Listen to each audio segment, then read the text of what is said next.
तो 25 most important question की जो वीडियो है उसकी लिंक डिस्क्रिप्शन पे दी हुई है, न्यूट्रिशन, बायोकेमिस्ट्री तथा फंडामेंटल ऑफ नर्सिंग की। तो जाकर उनको देखिए, लेकिन उससे पहले ये वीडियो पूरी देखिए बिना स्किप किए हुए।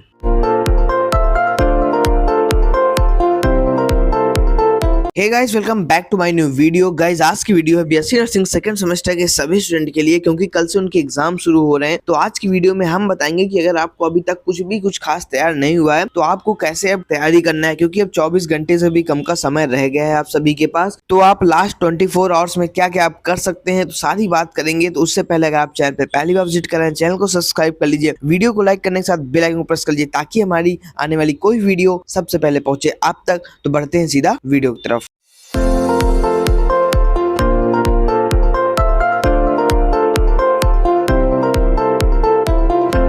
तो हमने पहले ही आपको बता दिया है कि एग्जाम का पैटर्न क्या होगा और आपको कैसे पेपर को अटेम्प्ट करना है अपने अच्छे मार्क्स लाने के लिए। अगर आपने उन वीडियो को नहीं देखा, डिस्क्रिप्शन पे उनकी भी लिंक दी हुई है। तो आज की वीडियो में हम केवल आपको ये बताएंगे जिनकी तैयारियां कुछ खास नहीं है, उन्हें कैसे अटेम्प्ट करना है पेपर, ठीक है। तो ये जो मैं लॉन्ग आंसर वाला है, ये तीनों में काम करेगा, यानी न्यूट्रिशन में भी काम करेगा, बायोकेमिस्ट्री में भी, नर्सिंग फाउंडेशन में भी। तो अब शुरू करते हैं कि कैसे आपको लॉन्ग प्रिपेयर करना है। तो जिनको अभी कुछ खास तैयार नहीं है उनको अब क्या करना है, देखिए अब 24 घंटे का समय बचा है, तो कुछ खास नया काम तो आप कर नहीं सकते हैं, ठीक है।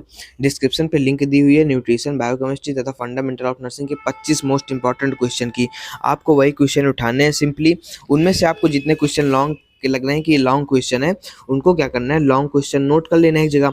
उनकी केवल आपको हेडिंग रट लेनी है। लॉन्ग क्वेश्चन मान लो 10 नंबर 15 नंबर कितने का भी है, 10 नंबर का है तो 6 हेडिंग कम से कम उसमें रटिए, ठीक है।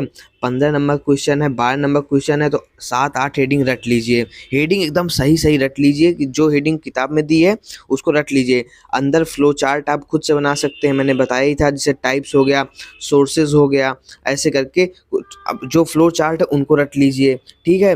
हेडिंग पूरी रट लीजिए, फ्लो चार्ट रट लीजिए, और अंदर का समझ लीजिए कि अंदर क्या क्या आप लिख सकते हैं, मतलब किस चीज़ से रिलेटेड है वो चीज़ आपको अंदर लिख देना है पॉइंट में। सारी चीज़ें आपको पॉइंट में लिखनी है, जैसे छोटे बच्चे लिखते हैं कॉपियों में, वैसे ही पॉइंट वाइज आपको लिखने हैं। हेडिंग आपको अच्छे से रट के जाना है। हेडिंग अगर आप रट सकते हैं, अभी 24 घंटे का समय तब भी है, आप हेडिंग पूरी रट लीजिए, उसके बाद फ्लो चार्ट बना दीजिए, अब पॉइंट में लिख दीजिए। आप बहुत अच्छे से लॉन्ग अटेम्प्ट कर पाएंगे और आपको कोई पास करने से रोक नहीं पाएगा।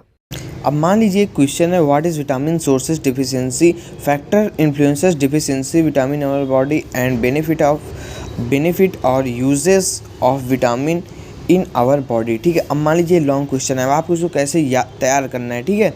तो आप सबसे पहले क्या कीजिए, व्हाट इज़ विटामिन, विटामिन की डिफिनीसन रट लीजिए, ठीक है। सोर्सेस, अब विटामिन किन किस चीज़ों से मिल सकता है उसको याद कर लीजिए। डिफिशियंसी, फैक्टर, इन्फ्लुएंसेस, इन सब की हेडिंग सब तैयार कर लीजिए, ठीक है, जो जो मेन मेन हेडिंग लगे। अब इसको लिखना कैसे, आपको आंसर नंबर 1 डाल के, आंसर नंबर 1 आपने डाला, उसके बाद आप पहले इंट्रोडक्शन लिखिए, ठीक है। इसमें आप 2 पॉइंट, पहला पॉइंट ऐसे, दूसरा पॉइंट ऐसे, एक लाइन आप बीच में छोड़ भी सकते हैं, ठीक है।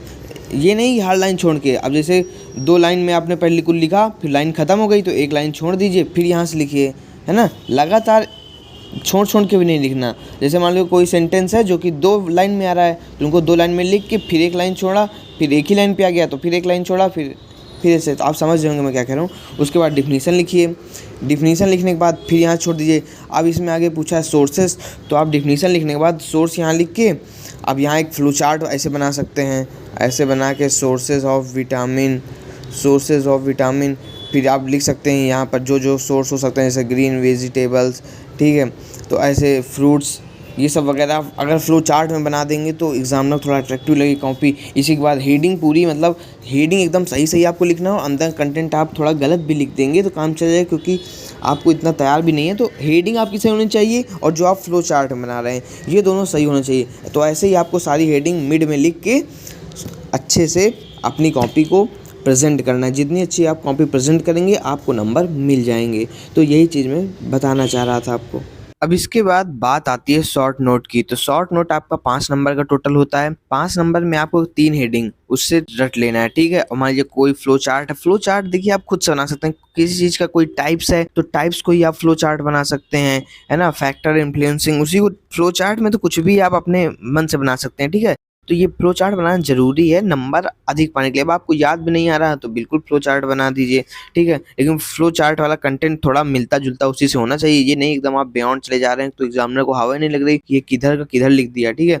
ठीक है, तो 5 नंबर का है तो 3 आपको हेडिंग याद कर लेना है। अब 3 हेडिंग अगर आप याद कर लेंगे, 3 हेडिंग जो हेडिंग है उसको रट लीजिए, अंदर आप उससे संबंधित भी लिख दीजिए, ठीक है।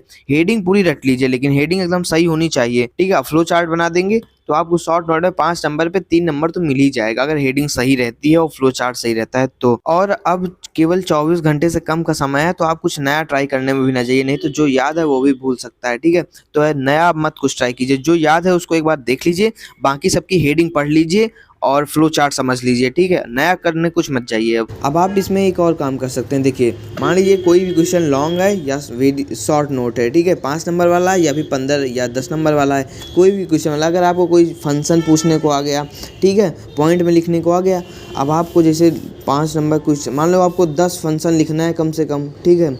अब आपको याद है 4 ही याद है तो 1 2 3 4 फंक्शन याद है। अब आपको 5 ही मतलब कि 4 फंक्शन याद है, 10 फंक्शन टोटल लिखना है तो आपको कैसे लिखना है, पहले 4 एकदम आप सही सही लिख लीजिए, ठीक है। उसके बाद क्या कीजिए, इसको उल्टा कर दीजिए, 3 2 1, ठीक है। यहाँ से कितना बन गया, 4 4 3 7 बन गया। उसके बाद क्या कीजिए, ये जो इन दोनों को मिला दीजिए कंबाइन करके, ठीक है। इन दोनों को जो इन दोनों की अलग अलग लाइन होगी इसको कंबाइन करके एक सेंटेंस बना दीजिए, ठीक है। तो यहाँ हो गया, ये 1+2 कर दीजिए, फिर इसी को 3+4 कर दीजिए, मतलब शब्द कुछ चेंज करके उनका जब 2 लाइन आप जोड़ेंगे तो अलग सेंटेंस एक बन जाएगा, ठीक है। तो 1 2 3 4 5 6 7 8 9 हो गया, 2 4 6 8 9 हो गया। उसके बाद बीच से कुछ भी उठा सकते हैं, मतलब पहले 4 सही लिख लीजिए, उसके बाद उल्टा कर दीजिए वही सीरीज को, थोड़ा थोड़ा शब्द चेंज करके, ठीक है। शब्द आप चेंज कर सकते हैं, ठीक है, क्योंकि आप ग्रेजुएशन कर रहे हैं अब।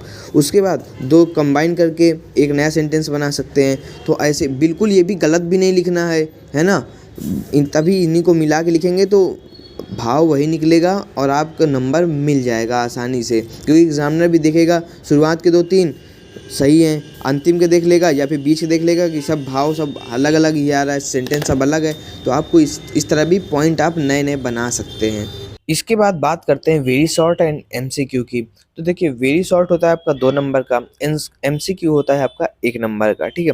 तो 2 नंबर का आपको 2-3 लाइन में लिखना होता है वेरी शॉर्ट।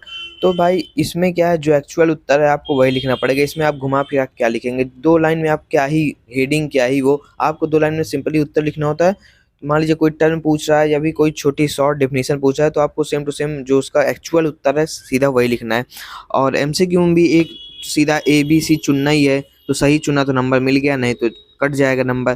तो फोकस करिएगा लॉन्ग वेरी शॉर्ट में आप जितने नंबर खींच लें। अगर आपको एमसीक्यू नहीं आ रहा है, एमसीक्यू आ रहा है तो बहुत अच्छी बात है, क्योंकि न्यूट्रिशन में लगभग 8 हो जाएगा, 4 उसमें हो जाएगा, यानी टोटल 12 नंबर तो एमसीक्यू में ही आपको मिल जाएगा ना, अगर सही हो गया तो।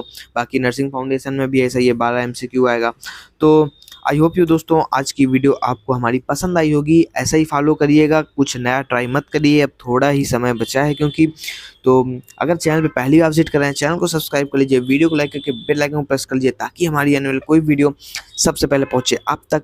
तो मिलते हैं किसी नेक्स्ट वीडियो में, तब तक के लिए बाय।